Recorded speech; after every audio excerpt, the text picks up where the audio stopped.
Innal hamdalillah nahmaduhu wa nasta'inuhu wa nastaghfiruh wa na'udzu billahi min syururi anfusina wa min sayyiati a'malina.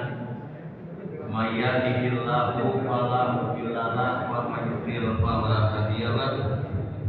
Asyhadu an la ilaha illallah wahdahu la syarika lah wa asyhadu anna Muhammadan abduhu wa rasuluhu amma ba'du. Hadirin hadirat ikhwat iman rahimakumullah. Alhamdulillah pada malam ini kita semua bisa kembali berkumpul di Masjid ini untuk melakukan kajian rutin setiap hari malam Senin, dengan harapan mudah-mudahan kajian ini bisa menjadi wasilah jalan atau sebab bertambahnya ilmu kita, bertambah kuatnya iman dan takwa kita kepada Allah Subhanahu wa taala. Malam ini malam Senin yang ketiga, pembahasan kita yaitu tentang akidah dan rukun iman. Pada pertemuan terakhir kita sudah membahas tentang rukun iman yang keempat, iman kepada para nabi dan para rasul. Dan saya kira sudah cukup ya dengan pembahasan yang terakhir. Maka malam ini kita akan melanjutkan kepada pembahasan yang sangat penting, yaitu rukun iman yang kelima. Dan rukun iman yang kelima ini pembahasan yang paling menarik ya, juga paling menegangkan dan mencekam, Pak. Itu al-imanu bil yaumil akhir, iman kepada hari akhir. Jadi keyakinan bahwa hari itu ada akhirnya. Jadi hidup manusia itu akan berakhir pada sebuah hari yang disebut dengan hari akhir. Nah, kenapa disebut dengan hari akhir? Sebab hari tersebut itu hari yang penghabisan. Setelah hari itu tidak ada hari-hari berikutnya. Maka kalau di dunia setelah hari Ahad ada Senin, diselingi dengan malam hari. Nah, di sana tidak ada nama Ahad, Senin, Selasa, dan tidak ada perubahan dari siang ke malam. Jadi di sana hari itu akan berlangsung terus-menerus, berlangsung secara abadi. Siang selamanya, tidak pernah ada malam. Tentu yang menjadi cahayanya bukan dari matahari, sebab matahari dan bulan dan bintang sudah digulung ya, sudah gulung tikar, sudah selesai. Maka diganti dengan cahaya khusus yang Allah berikan di akhirat nanti. Bagaimana bentuk cahayanya? Sekira nanti aja kita alami bareng-bareng, Pak ya. Nah, jadi disebut dengan hari akhir sebab tidak ada hari setelah hari itu. Nah, kemudian hari akhir itu merupakan tahapan terakhir dari eksistensi manusia. Nah, menurut akidah Islam, keyakinan Islam yang bersumber dari Al-Quran juga dalam hadis ya, bahwa manusia itu akan menempuh 5 tahapannya dalam perjalanan eksistensinya. Nah, tahapan pertama itu yang disebut dengan Al-Adam, tahapan ketiadaan. Jadi awalnya manusia itu tidak ada, sekarang ada kan? Nah, ketika manusia tidak ada, tentu tidak ada kehidupan, tidak ada kegiatan, dan tidak ada kesadaran. Kita tidak ingat masa itu. Kenapa? Sebab tidak ada. Tahu dari mana bahwa kita itu berawal dari ketiadaan? Dalam Al-Quran, surat Al-Insan ayat 1. Ini menyebutkan begini ayatnya. Hal ata alal insani hinum minad dahri lam yakun syai'am madhkura. Bukankah telah datang atas manusia satu masa ketika itu dia belum merupakan sesuatu yang dapat disebut lam yakun syai'an madhkura. Jadi belum disebut manusia, belum disebut Pak Asep atau Pak Dana kan? Kenapa? Jangankan namanya, wujudnya pun belum ada. Jadi semua manusia itu dari Adam, bukan Adam, ketiadaan. Asalnya tidak ada. Dan ini disepakati ya, bukan hanya oleh Islam, tapi juga oleh manusia umumnya. Jadi awalnya itu manusia itu tidak ada. Nah, yang jadi persoalan, kenapa jadi ada kan? Ya kalau akidah Islam ada sebab diadakan oleh Allah Subhanahu Wa Taala. Kalau orang ateis itu menyebutkan adanya itu tiba-tiba, ujug-ujug, tanpa ada penyebabnya. Itu membayar orang ateisme. Itu Adam. Nah, tahapan yang kedua adalah tahapan al-janin. Al-janin itu artinya terhalang oleh perut ibunya. Jadi berada di dalam sebuah tempat namanya rahim, disebut dengan janin sebab itu tidak kelihatan, Pak, terhalang. Nah, ini di dalam Al-Quran surat An-Nahl 78 sekaligus tahapan yang ketiga, yaitu tahapan dunia. Ya. Kalau Adam itu tidak ada, janin itu terhalang, nah dunia itu artinya sebentar. Jadi sekarang ini kita ada di dunia ya, itu disebut dunia karena sebentar, Pak, tidak akan lama. Mungkin dalam waktu ke depan juga bapak-bapak yang ada di sini sudah tidak ada. Saya nanti akan tidak ada, bapak tidak ada ya. Cuma mungkin bapak duluan bisa ada ya, Pak. Saya belakangan ya, karena saya bisa ada kegiatan. Nah ini janin dan dunia apa digabung pada surat An-Nahl 78. Wallahu akhrajakum min butuni ummatikum. Allah telah mengeluarkan kamu dari perut ibumu. Nah ini kan yang nampak itu kan manusia itu dari perut ibunya, Pak. Nah dalam perut ibunya itu dalam keadaan janin, Pak. La ta'lamuna syai'an. Ketika itu tidak mengetahui sesuatu pun, tidak tahu apapun. Waja'ana lakumus sam'a wal absar wal afidah. Lalu dia jadikan buat kamu pendengaran, penglihatan dan pikiran. La'alakum tashkurun, agar kamu bersyukur. Nah ayat ini menjelaskan dua tahapan. Setelah Adam itu janin, kemudian dunia. Nah kemudian tahapan yang keempat, setelah ada di dunia yang artinya sebentar dan dekat, itu akan berakhir tahapan ketiga, masuk pada tahapan yang keempat. Ini yang kita belum mengalami, tapi akan mengalami. Namanya apa? Al-barzah. Barzah itu artinya pemisah atau pembatas. Jadi barzah itu pembatas antara dunia dan akhirat, itu pembatas. Kalau akhirat itu nanti ada kiamat dulu kan. Nah ini sebelum kiamat manusia sudah tidak ada. Disebut di dunia sudah meninggal kan, akhirat juga belum, maka disebut barzah, itu perbatasan atau persinggahan. RPM lah, ruang tahanan malaikat ya, sementara ke sana. Nah itu di dalam Al-Quran banyak dalilnya. Misalkan dalam surat Al-Mu'minun ayat 100, wa min waraihim barzakhun, dan di hadapan mereka, di hadapan kita, itu ada yang namanya barzakh. Itu alam pembatas atau pemisah ila yaumil yub'atsun, sampai mereka dibangkitkan. Nah, dibangkitkan itu menjadi alam akhirat. Jadi ini menjadikan dua tahapan terakhir, 4 dan 5. Jadi ada tahapan pertama ketiadaan, tahap kedua itu adalah janin dalam perut ibu, tahapan ketiga dunia yang sebentar, tahapan keempat itu barzakh sebagai pembatas dunia akhirat, dan tahapan terakhir adalah yaumil akhir, hari akhir. Nah hadirin, ini sudah jadi bahasa Indonesia ya, akhir atau akhirat. Mana yang benar, itu akhirat atau akhir? Yang benar adalah dua-duanya. Di dalam Al-Baqarah ayat 4 itu disebutkan wabil akhirati kan yuqinun, dan kepada akhirat mereka yakin.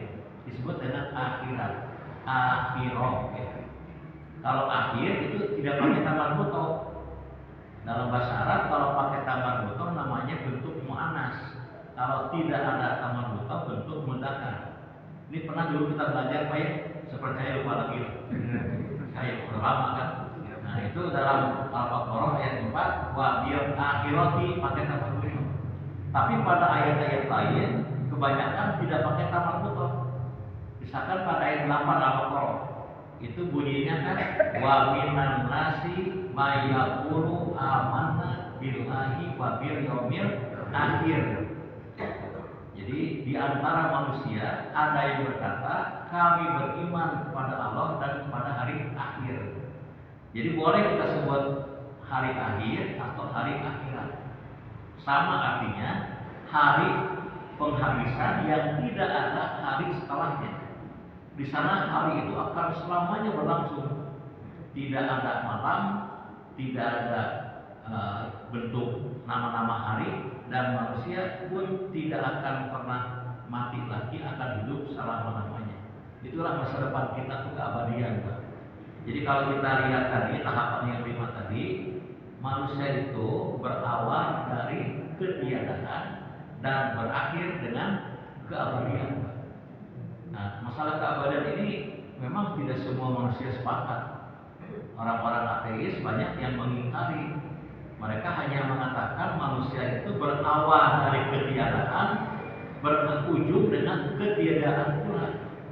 Asalnya tidak ada, akhirnya tidak ada juga. Ini konsep ini tentu bertentangan dengan akidah Islam. Akidah Islam itu mengatakan berawal dari ketiadaan, berujung dengan keabadian. Kita kan ingin hidup abadi, Pak Ustaz. Orang yang sehat kan ingin sehat selamanya. Tapi bukan di sini, Pak, nanti di sana. Orang yang senang ingin senang selamanya, tapi di sana. Orang yang berjumpa dengan orang-orang terkasih, Pak, kan tidak ingin berpisah. Kalau sekarang ada perjumpaan, ada perpisahan. Di sana mah berjumpa terus, Pak, tidak akan berpisah. Kenapa? Karena akhir ya, tidak ada lagi tahapan berikutnya. Nah ini iman-iman pembahasan iman kepada hari akhir. Ini kalau kita lihat di dalam kitab-kitab akidah itu menyita porsi yang cukup banyak. Ini saya membawa rujukan, Pak, namanya Syarah Rukun Iman ya. Ternyata rukun iman yang paling banyak pembahasannya menyita halaman yang banyak 2, iman kepada Allah dan iman kepada hari akhir, itu paling panjang. Sampai 600 halaman lebih. Ini luar biasa. Jadi pembahasan ini mungkin akan berbulan-bulan. Bisa tamat sehari, Pak. Dari maghrib sampai besok maghrib lagi bisa mungkin. Tapi kalau sebulan sekali kan bisa ya berbulan-bulan. Tapi tidak akan jadi bulan-bulanan, misalnya. Ini Pak. Jadi panjang pembahasannya. Dan untuk malam ini kita hanya membahas dua poin. Tadi udah tentang pengertian dan tahapan kehidupan. Yang kedua, ini pembahasan penting juga adalah urgensi. Jadi pentingnya iman kepada hari akhir. Kenapa ini penting? Ya penting untuk dipelajari, juga untuk diyakini, dijadikan pedoman. Itu kira-kira ada 6. Kenapa ini penting? Nah, yang 6 ini mungkin selesai sampai Isya. Pertama, Pak, urgensi pertama, beriman kepada hari akhir merupakan salah satu dari 3 ajaran pokok semua Nabi Rasul. Jadi sejak zaman Nabi Adam sampai zaman Nabi Muhammad SAW itu ternyata ajaran pokok itu 3, Pak, cuma 3, nggak banyak. Apa yang 3 itu? Ini kata Ibnu Qayyim al-Jauziyah adalah iman kepada Allah, iman kepada hari akhir, dan amal soleh. Ini mengacu kepada Al-Quran surat Al-Baqarah ayat 62. Itu yang dibahas pada pekan pertama bulan ini, Pak. Tafsir Al-Baqarah 62. Masih ingat ayatnya, Pak ya? Begini ayatnya, innal ladzina amanu wal ladzina hadu wan nasara was-sabiin. Sesungguhnya orang beriman, orang Yahudi, orang Nasrani, dan orang Sabiin. Orang beriman itu maksudnya pengikut Nabi Muhammad SAW. Orang Yahudi artinya pengikut Nabi Musa alaihissalam. Orang Nasrani pengikut Nabi Isa alaihissalam, sedangkan Sabiin adalah pengikut nabi-nabi yang lain di luar yang 3 tadi Pak ya. Ini sudah dibahas ya. Nah, ayat berikutnya mengatakan man amana, siapa saja baik itu umat Nabi Muhammad, umat Nabi Musa, umat Nabi Isa, atau umat Nabi lain. Siapa yang beriman kepada Allah. Kedua, wal yaumil akhir, dan beriman kepada hari akhir. Wa amila sholihan, dan beramal soleh.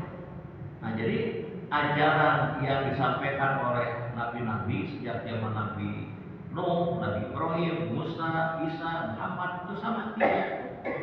Iman kepada Allah, iman kepada hari akhir, dan amal soleh. Nah, falahum ajruhum inda rabbihim. Mereka akan mendapatkan pahala dari Tuhan mereka, wala khaufun alaihim wala hum yahzanun, dan mereka tidak akan pernah takut dan tidak akan pernah bersedih hati. Cuma 3 Pak. Nah, bagaimana dengan iman kepada malaikat, kepada kitab suci, dan kepada nabi, juga kepada qada-qadar? Ini penjelasannya mudah. Nah, kalau orang sudah beriman kepada hari akhir, dia pasti harus beriman kepada qada dan qadar. Kenapa? Yang namanya qada-qadar itu kan ketentuan, ketetapan dari Allah. Jadi otomatis lah dia akan iman kepada qada-qadar. Bagaimana dengan iman yang lain? Orang yang beriman kepada Allah akan beriman kepada ajaran-ajaran Allah, pesan-pesan Allah untuk manusia. Di mana adanya? Di dalam kitab suci. Kitab suci itu siapa yang membawanya? Para nabi dan para rasul. Nah, Allah turunkan kepada mereka melalui malaikat. Nah, jadi otomatis Pak, iman kepada Allah itu meniscayakan iman kepada qada-qadar, kitab suci, malaikat, dan rasul. Nah, jadi ini iman yang kedua itu iman kepada hari akhir. Ini saya kira iman kepada Allah dan kepada hari akhir, nanti kita bahas, itu akan sangat berpengaruh kepada kehidupan manusia. Akan dapat dibedakan ya, kehidupan orang yang beriman kepada Allah kepada hari akhir dengan orang yang tidak beriman. Itu akan dibedakan. Kemudian wa amila sholihan, yang beramal soleh, itu ajaran apa yang ketiga. Nah, ini saya kira pentingnya kita mempelajari yang ini, iman kepada hari akhir. Nah, kemudian yang kedua, implikasi yang kedua, oleh karena itu Pak, di dalam Al-Quran juga dalam hadis ya, banyak sekali ayat-ayat yang menghubungkan iman kepada Allah dan kepada hari akhir. Jadi cuma 2 disebut, tidak 6-6-nya. Itu lebih dari 20 kali. Nggak percaya silakan nanti Quran buka Pak. Lebih 20 kali itu menyebutkan iman kepada Allah dan kepada hari akhir. 2. Ya, yang paling dekat surat Al-Baqarah ayat 8 tadi. Wa minan nasi may yaqulu amanna billahi wa bil yaumil akhir. Itu 20 kali disebut. Maka ini penting sekali Pak, mempelajari iman kepada hari akhir. Dan saya katakan tadi, bahasannya pun yang paling panjang. Sama seperti iman kepada Allah itu menyita banyak halaman dalam kitab-kitab akidah, menyita banyak halaman dalam buku-buku tauhid tentang iman kepada Allah dan juga kepada hari akhir. Nah, urgensi yang ketiga, tidak kenapa ya? Yang ketiga, ini keberadaan hari akhir, Pak ya, itu ternyata mudah dipahami secara akliyah dan juga nakliyah. Akliyah itu artinya berdasarkan pemikiran akal manusia. Jadi pemikiran akal manusia itu mudah Pak untuk memahami ada hari akhir itu. Dengan akal, kalau dengan akli, dengan wahyu, dengan Quran hadis itu jelas Pak. Waktu puluhan ayat-ayat di Quran, hadis-hadis Nabi tentang adanya hari akhir. Nah, kita sekarang akan sedikit Pak merenung ya, benarkah dengan akal manusia itu bisa meyakini hari akhir? Hari akhir kan hari terakhir setelah dunia. Kalau kita melihat para filsuf kuno ya, itu katanya yang pertama kali berpikir dengan rasional itu orang Yunani, Pak. Maka terkenal dengan filsafat Yunani. Itu Muhammad Hatta ya, mantan wakil presiden RI pertama, itu menulis sebuah buku namanya Alam Pikiran Yunani, Pak. Judulnya keren ya, Alam Pikiran Yunani. Saya pernah meminjam dari teman ya buku itu dan dikembalikan, Pak. Jadi saya tidak lagi sekarang dikembalikan, Pak.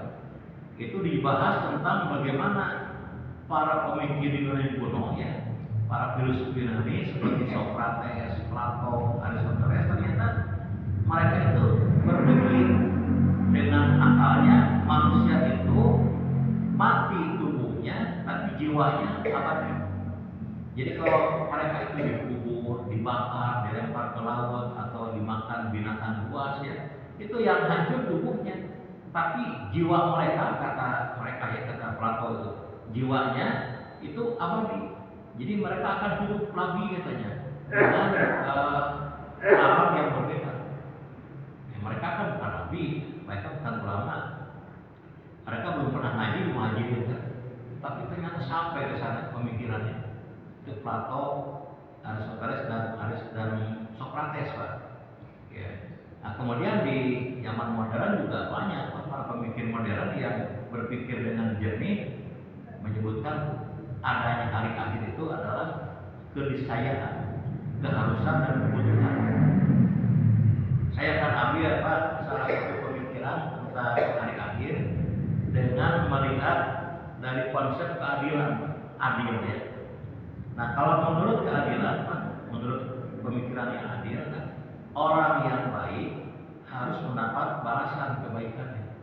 Orang yang jahat harus mendapat hukuman atas kejahatannya. Nah, sekarang saya bertanya, sudahkah orang yang baik mendapat balasan kebaikannya? Sebagian belum. Sudahkah orang jahat merasakan hukuman kejahatannya? Banyak yang lolos.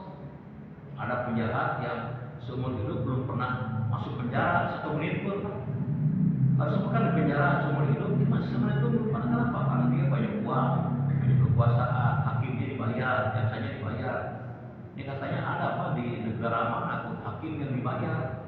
Ya bukan di Indonesia, mungkin di Konoha ya. Nah, di mana Pak? Jadi karena dia banyak uang, kan ada orang mengatakan banyak uang, banyak AC, banyak uang, banyak ACC. Dengan uang banyak orang yang ACC atas apa yang dia minta. Nah, ini pertanyaannya, kapan orang jahat ini merasakan hukuman? Kalau di dunia lolos, ada banyak korban-korban yang sakit hati oleh kejahatan dia. So, Bapak sebutkan siapa orang jahat? Belah kali ini dihantai Pak.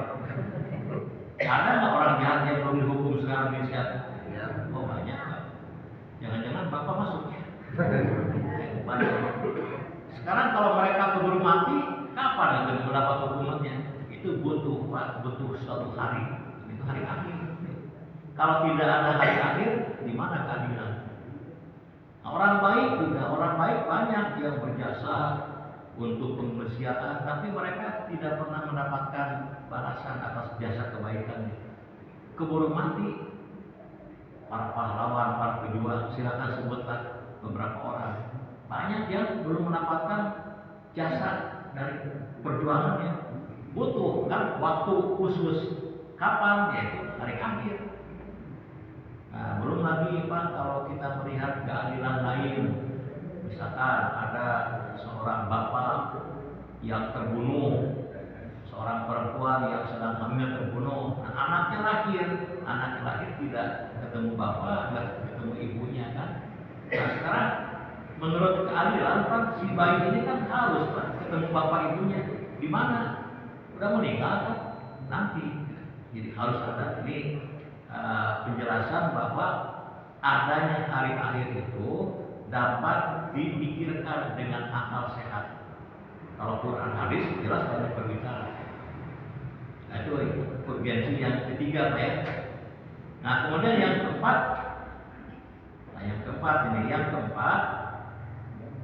Meskipun ya tadi, meskipun secara akliah, secara pemikiran akal adanya hari akhir itu sebuah keniscayaan, keharusan dan kebutuhan, masih saja Pak ada penyimpangan terhadap kepercayaan ini.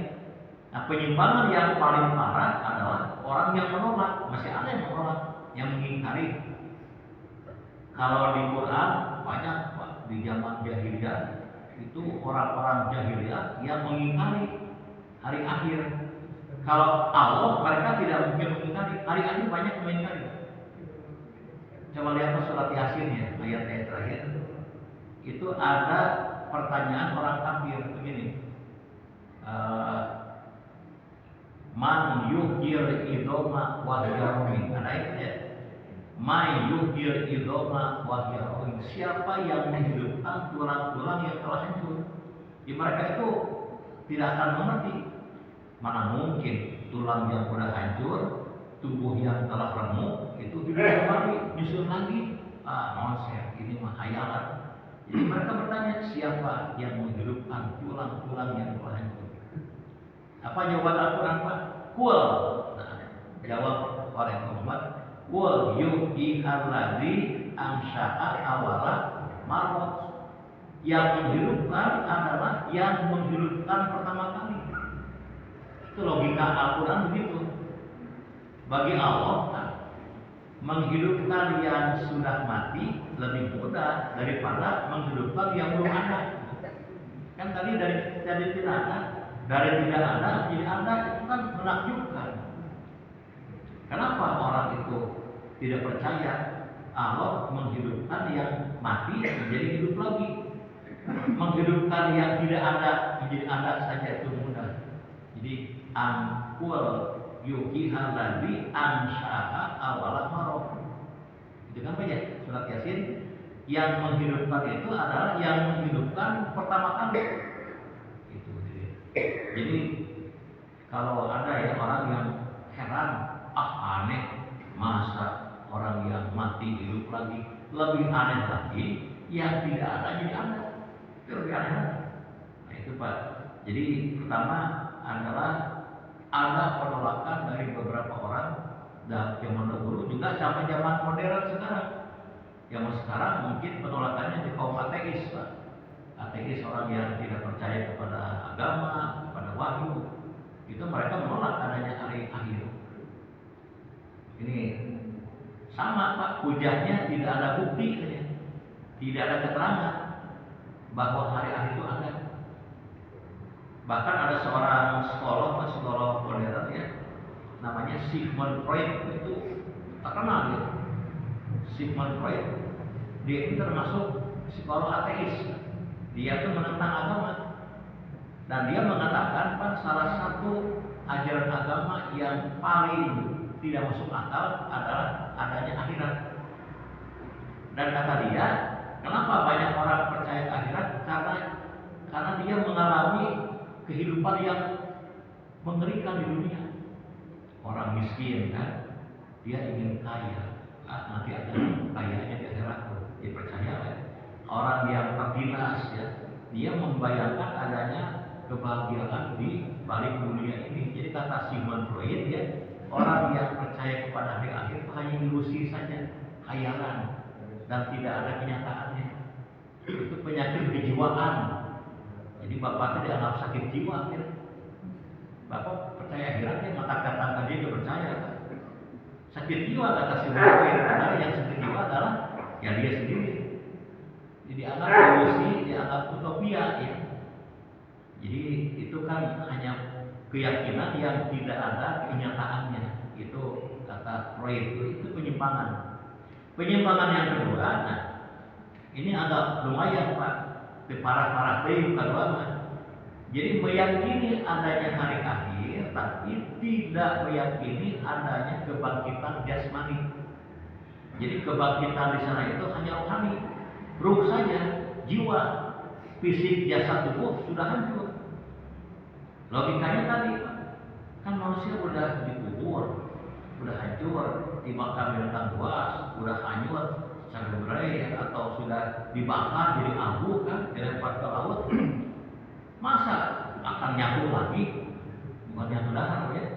bersatu lagi, tidak mungkin. Jadi kata mereka yang ada kebangkitan rohani, ruh saja manusia, jasadnya udah hancur. Nah, ini siapa yang mengatakan demikian, Pak? Ini beberapa, nggak semua, beberapa pemikir Yunani, filosof Yunani, seperti Aristoteles. Dan sayangnya ini kan bertentangan dengan akidah Islam. Itu diadopsi oleh beberapa pemikir Muslim, filosof Muslim. Ibnu Sina, Al-Farabi itu mereka terkenal filosof yang ikut Aristoteles, bukan Al-Quran yang dia ikuti. Jadi umat Islam itu akan dibangkitkan ruhaninya, jiwanya, bukan raganya, bukan jasadnya. Kenapa? Sudah hancur, tidak mungkin nyambung lagi. Nah ini, dan ini jelas oleh para ulama Ahlus Sunnah dianggap pemikiran kufur. Sama aja dengan menolak ayat-ayat Quran dan hadis yang berjumlah banyak. Itu kedua. Nah yang ketiga, penyimpangan yang ketiga, ini penyimpangan dari beberapa orang pemikir dari India yang akhirnya dalam agama Hindu. Nah, kita tidak mengkritik orang Hindu, baik. Nah apa itu? Yaitu keyakinan tentang reinkarnasi. Katanya nggak semua, ada beberapa mazhab sekte Hindu yang percaya manusia itu mengalami reinkarnasi. Apa artinya? Jadi kebangkitan yang berikutnya. Jika kata mereka, setelah kehidupan sekarang ini, nanti akan ada kehidupan berikutnya. Nanti akan ada kehidupan berikut, terus saja Pak bergantian. Dan kata mereka, kehidupan yang sekarang ini adalah dari kehidupan sebelumnya. Dan orang mengalami kehidupan yang berikutnya bergantung kepada perbuatannya. Disebutlah hukum karma. Nah dengan hukum karma Pak, itu bukan dari Islam, dari Hindu. Hukum karma itu kalau orang berbuat baik akan mendapat baik, jelas Pak. Orang berbuat jahat akan mendapat buruk. Jadi kalau misalkan ada orang jahat di dunia, nanti setelah reinkarnasi yang kedua, maka dia akan berwujud menjadi ular. Tapi orang yang baik sekarang nanti akan berubah jadi singa. Nah, singa lebih gagah daripada ular ya. Kalau orang jahat jadi monyet, orang baik jadi harimau, kan lebih keren harimau. Nah, pernah katanya ada seorang pendeta Hindu yang jalan-jalan ke hutan. Dia mendapatkan seekor gorila yang galak. Apa kata dia? Ini boleh jadi ini nenek moyang saya yang dulu jahat. Yang mana? Itu reinkarnasi. Dalam Islam tidak ada, ditolak. Ayat Quran itu menolak. Dan juga salah satu bentuk penolakan kita apa terhadap konsep reinkarnasi begini. Dalam Islam itu, Pak, kalau orang itu hidup yang kedua nanti, dia akan menyadari atas perbuatan di masa lalunya. Ini penting Pak. Ada orang bertanya, Pak, kalau nanti udah di akhirat, apakah kita akan ingat lagi nggak dengan kehidupan dunia? Jawabannya apa? Ingat, walaupun nggak semuanya. Tapi yang prinsip akan mereka ingat. Nah, contohnya ketika orang-orang baik masuk surga. Di atas surat Al-Qur ayat 28. Begini ayatnya. Ini orang-orang di surga itu akan berkata, Inna kunna min qablu narkuhu. Sesungguhnya kami dahulu menyembah Dia, menyembah Allah. Nah, jadi nanti bapak-bapak, ibu itu kan ke surga Pak ya? Kalau saya ingin ke surga Pak, terus terang aja. Mau beja-beja, pokoknya ingin ke surga kan. Nah, begitu masuk surga akan ingat, oh dulu waktu ya malam Senin saya suka ngaji di Muhajirin dengan konsumsi tambahan ya. Oh saya dulu suka sholat tahajud, ingat Pak. Jadi orang yang hidup di surga itu mengingat masa lalunya, kenangan dulu saya capek, lelah, pegal, tapi sekarang balasannya. Nah sebaliknya orang yang jahat masuk neraka juga ingat masa lalu. Ya surat ini surat apa Pak? Lau kunna nakiru aw nasma'u, lau kunna nasma'u aw nakiru ma kunna bi ashabis sa'ir. Ada surat itu ya. Itu orang-orang di neraka ngomong gini, seandainya dahulu aku itu mendengar Rasul dan memikirkan tentang baiknya, tidak mungkin kami masuk neraka. Jadi mereka teh sadar dulu teh Pak itu bandel. Saya gajah benar ngaku Pak. Dan akhirnya teh ngaku teh emang ngaku. Gitu Pak. Oh banyak ayat-ayat Quran. Saya tampilkan satu ayat Pak, surat Al-Furqan nih 27, 29. Nah ini menceritakan orang-orang di neraka itu mengingat perbuatan di dunia. Wa yauma ya'adu zalimu ala yadayhi. Dan ingatlah ketika orang zalim menggigit dua tangannya. Orang Sunama nega curug Pak, muka buntung curug tergeger, saking menyesalnya. Dia berkata, ya qulu ya laitani ittaqaltu ma'a rasuli sabila. Aduh, seandainya dahulu aku mengambil jalan kebaikan bersama Rasul. Mereka mengakhir ya, kalau dulu aku bersama Rasul. Nah, kemudian ya wailata laita dalam atahin bulan khalilan. Wah, celaka aku. Kalau dulu aku ya tidak ikut temanku, jadi tidak menjadikan si pulang jadi teman aku. Ini menyesal karena salah bersahabat Pak. Kenapa aku dulu punya teman tukang musuh baik kan? Tidak pernah sholat, tidak pernah ngaji. Kenapa aku dulu punya teman tukang rem itu berarti tidak pernah sholat tahajud. Itu akan disali Pak. Seandainya aku tidak menjadi kesimpulan teman akrabku, mereka mahir lakon adolani anil fikri, dia telah menyesatkan aku dari Al-Quran. Gara-gara berteman dengan orang jahat, lupa kepada Quran. Berteman dengan orang-orang sosial, jadi lupa kepada Quran. Ba'da irja'ani, ketika Quran itu datang kepadaku, aku meninggalkannya gara-gara temanku. Kita sebenarnya tidak teringat Pak. Nah sekarang kalau konsep reinkarnasi, kalau misalkan Pak hidup sekarang ini kan balasan hidup sebelumnya. Kira-kira Bapak ingat nggak dahulu perbuatan aku sebelum ada? Ini tidak ada. Jadi itu tidak ada inkarnasi itu hanya khayalan beberapa pemikir India saja. Itu yang berapa? 4 ya? 3. 4. Yang kelima, termasuk yang kelima ya, urgensi pentingnya kita mempelajari meyakini iman kepada hari akhir. Nah, yang kelima, ternyata Pak, Allah Subhanahu Wa Taala itu memuji orang-orang yang berorientasi kepada hari akhir. Jadi pemikirannya itu hari akhir. Saya tidak tahu nih Bapak Ibu sok pikiran akhirat kan ya. Jika mau kosong Pak.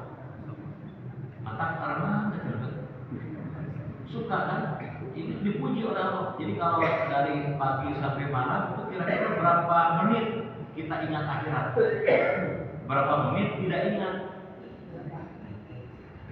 Saya nggak ingat cepat, ingatnya sebentar, tidak ingatnya panjang. Itu yang tidak ada dipuji. Kita lihatlah Quran surat Shad ayat 45, 46, 47. Ini Allah menceritakan beberapa orang hamba pilihan ya.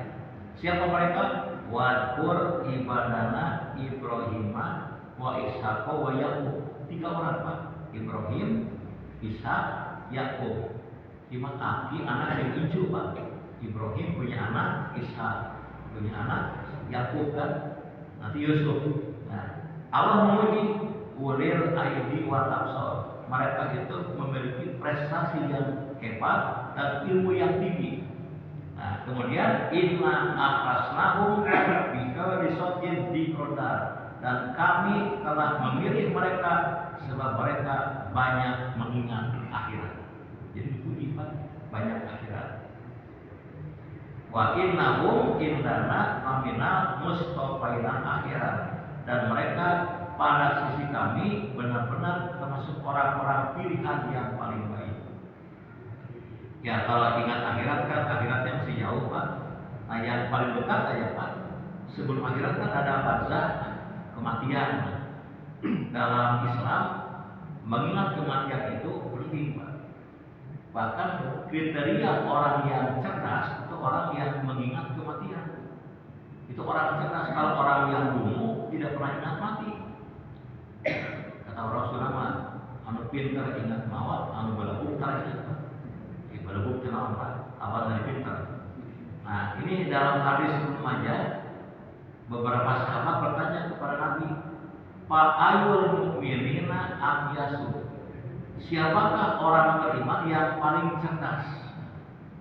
Apakah yang pintar matematika, yang jago filsafatnya, atau yang pintar fisikanya, Pak? Ternyata bukan. Yang paling cerdas kata Nabi, aksaruhum bil mauti dzikr. Orang yang paling banyak mengingat mati.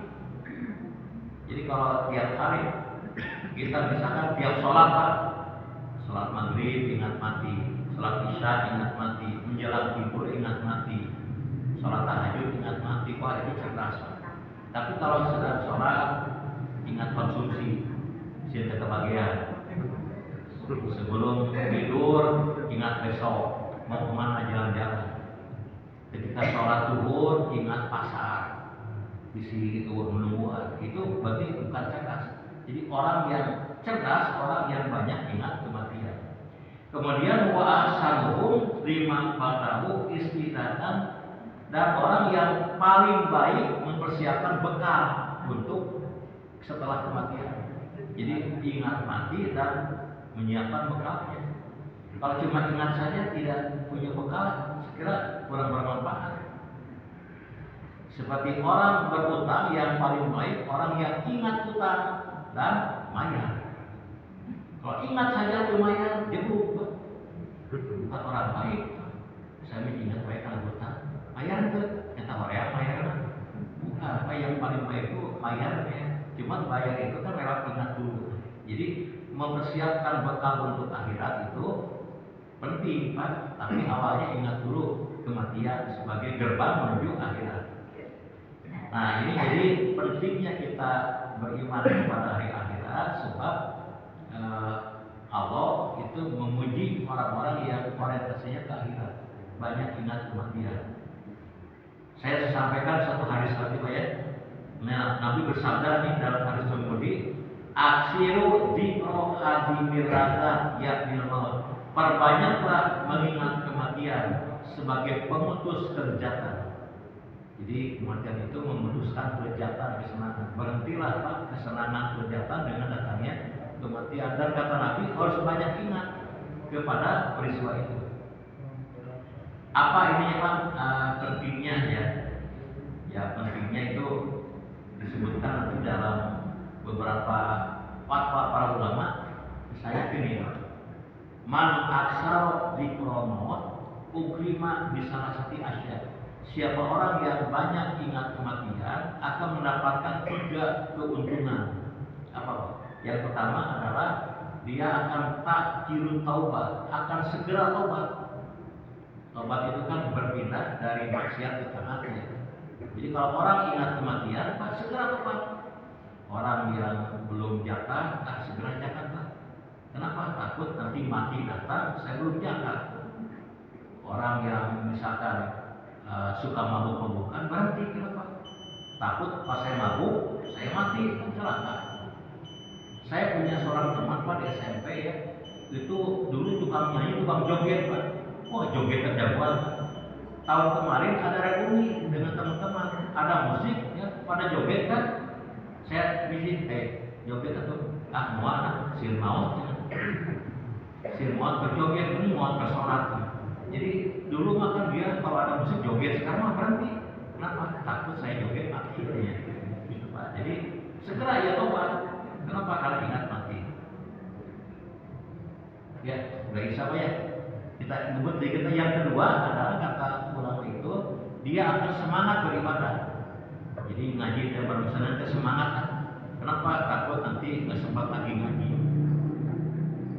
Kalau konsumsi terbaik, ngaji. Konsumsi baik, saya mengingatkan aja.